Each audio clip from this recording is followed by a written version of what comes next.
ഏകാഭിനയ മത്സരത്തിന്റെ ഫലം പ്രഖ്യാപിക്കാൻ പോവുകയാണ്. അതിനായി വിധികർത്താക്കൾ ഒരാളെ ക്ഷണിച്ചുകൊള്ളുന്നു. Hello hello.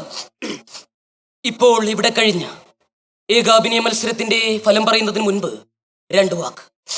ഇവിടെ അവതരിപ്പിക്കപ്പെട്ടിട്ടുള്ള മിക്ക മോണോ ആക്ടുകളും ഉന്നത നിലവാരം പുലർത്തുന്നവയായിരുന്നു. തീവ്രമായ അഭിനയ പാഠവും എല്ലാ കുട്ടികളുടെ മുഖത്തും കാണാൻ കഴിഞ്ഞു. എന്നാലും ഇതിൽ നിന്ന് സംസ്ഥാന തലത്തിലേക്ക് മത്സരിക്കാൻ ഞങ്ങൾ തിരഞ്ഞെടുത്തിരിക്കുന്നത് കോഡ് നമ്പർ 28. സമ്മതിക്കില്ല, ഇത് ചതിയാണ്. ഈ ഫലപ്രഖ്യാപനം ചീറ്റി നടന്നിട്ടുണ്ട്. സാർ, എന്താ സാറിന് മോളായിട്ട് ഒരു കുഴപ്പം? എവിടെയാ സാറിന്റെ ഫാൾട്ട്? ഒന്ന് പറഞ്ഞതാ സാർ. എന്റെ എഴുത്തച്ഛൻ മോശമായിരുന്നോ? ക്രൗൺ ചവിദിനങ്ങളിൽ ഒന്നിനെ അമ്പെഴുതി വിട്ട കാട്ടാളന് മാനീഷാദ എന്ന് സ്നേഹമന്ത്രം ഉപദേശിച്ചു കൊടുത്ത ആദി ഗുരു ഇവിടെ മനുഷ്യനെ തന്നെ വെട്ടി വീഴ്ത്തുന്ന മനുഷ്യൻ മുന്നിൽ നാർവഴി കാട്ടാൻ ഞാൻ ഏത് സ്നേഹമന്ത്രം ഉപദേശിക്കേണ്ടത്? എന്റെ നമ്പ്യാർ വാക്കുകൾ ഇങ്ങനെ കേട്ടു, ബുദ്ധിയിലധികം നിപു കലർന്നു, കുതുകമയെന്നു ഹനുമാൻ. ആധുനിക കാലത്തോട്ട് കലഹിച്ചിരുന്ന എന്റെ നാറാണത്തു ഭ്രാന്തൻ, ആർക്കു വേണ്ടിയാ നിങ്ങളുടെ മക്കളെ കുരുതി കൊടുക്കുന്നത്?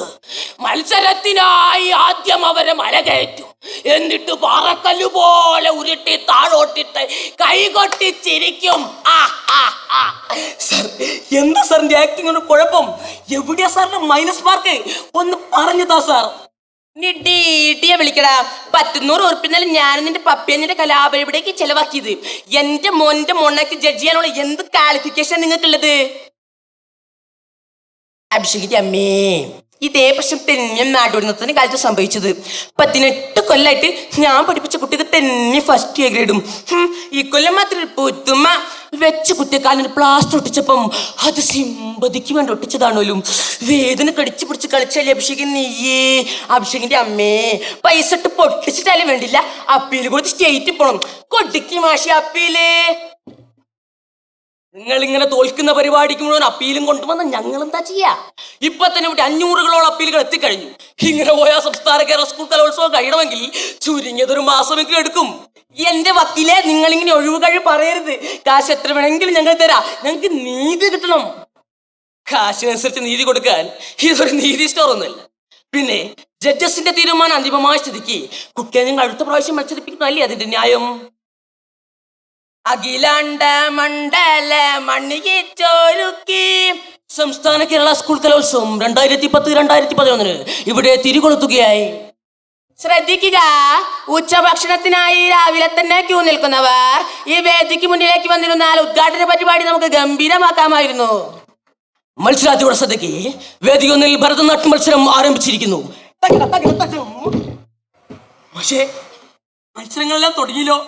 നമ്മൾ അപ്പീൽ തള്ളിപ്പോവോ? കോട്ടൂർ വരില്ലേ മാഷേ? അഭിഷേകെ, കഥകളിക്കുള്ള കോട്ടോട് കിട്ടിയത് സാറേ. അവൻ നടുവിനത്തിന് മേക്കപ്പ് ചെയ്തിരിക്കുക. അതിനുള്ള കോട കിട്ടിയാലോ? തൽക്കാലം ആത്തങ്ങ് കഴിച്ചു വെക്ക, എന്നിട്ട് മുഖത്ത് ചുട്ടിയെടുത്തങ്ങട് കുത്തുക. പാദസാം നിജയം വാർന്നൊഴിഞ്ഞളവു സേതുബന്ധനോദ്യോഗമെന്തടോ. വേദി 4-ലെ ഏകാഭിനയ മത്സരം തുടരുന്നു. Judges please note next code number 25 on the stage. പക്ഷേ എനിക്ക് മത്സരിക്കാൻ കഴിയില്ലേ? മമ്മി കോട്ടോട് വരില്ലേ? ജഡ്ജസിനെ കുറ്റം പറഞ്ഞ് അപ്പീല് കിട്ടൂലെന്ന് പറഞ്ഞ് വേദിയിലെ മൈക്കിലെ എന്ന് വേണ്ട നിലത്ത് വരച്ച ടാർപ്പോളിന്റെ പേര് കുറ്റപ്പെടുത്തി അപ്പീല് വാങ്ങിയത്. ഇത് കിട്ടിയതോ ബി ഗ്രേഡ്. ഇനി വേഗാഭിനയത്തിനായി ഉണ്ടാക്കാൻ പോകുന്നത്. ഇതിലത്തെ എ ഗ്രേഡ് വാങ്ങിയിട്ടില്ലെങ്കിൽ വെട്ടിക്കൊന്നലാസത്തെ അല്ലമ്മ ചക്കോരിയ ചുരിയില്ലാതെ വീട്ടെ പോത്ത് ഞാൻ എങ്ങനെ നോക്കും ഭഗവാനെ? ചെയ്യണോ പ്രാക്ടീസ്? നമസ്കാരം. വികൃത സുകൃതേ, പരമരുണംബികേ. കാലാനുവർത്തികളായി നെരുക്കേടുകളോട് കലഹിച്ച ഏതാനും ചില കഥാപാത്രങ്ങളിലൂടെയുള്ള ഒരു യാത്രയാണ് എന്റെ ഈ ഏകാഭിനയം. കാലമില്ലാതെ നേരമില്ലാതെ കൂട്ടിനൊരാളില്ലാതെ അരപ്പായത് എന്തപ്പായത് കേട്ടില്ലേ? ഭ്രാന്ത് കലക്കത്ത് കുഞ്ചൻ നമ്പ്യാർക്ക് ഭ്രാന്ത്.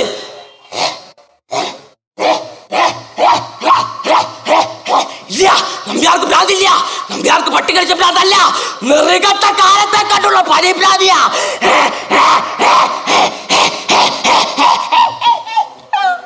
ശ്രദ്ധിക്കുക, ഇതോടുകൂടി ഹൈസ്കൂൾ വിഭാഗം ആൺകുട്ടികൾക്കായുള്ള ഏകാഭിനയ മത്സരം അവസാനിച്ചിരിക്കുന്നു. ഇപ്പോൾ കഴിഞ്ഞ ഏകാഭിനയ മത്സരത്തിന്റെ വിധി വിധി വിധി എന്തിനാ എല്ലാവരും കൂടി എന്നെ വേഷ കെട്ടിച്ചത്? അർഹതയില്ലാത്ത സ്ഥാനത്തിന് വേണ്ടി എന്തിനാ എല്ലാവരും കൂടി എന്നെ പിന്നെ മത്സരിപ്പിക്കാൻ ശ്രമിച്ചത്? അർഹതയുള്ളവൻ സമ്മാനം നേടേണ്ടിടത്ത് എന്തിനാ പിന്നെ തള്ളിവിട്ടത്? ഞങ്ങൾക്കിടയിൽ ഒരു മത്സരം ഉണ്ടായിരുന്നില്ലല്ലോ. ഞങ്ങളുടെ കഴിവ് പ്രകടിപ്പിക്കാനുള്ള വേദി മാത്രം മതി. മത്സരങ്ങളെല്ലാം മനസ്സിലുണർത്താനുള്ളതല്ലേ?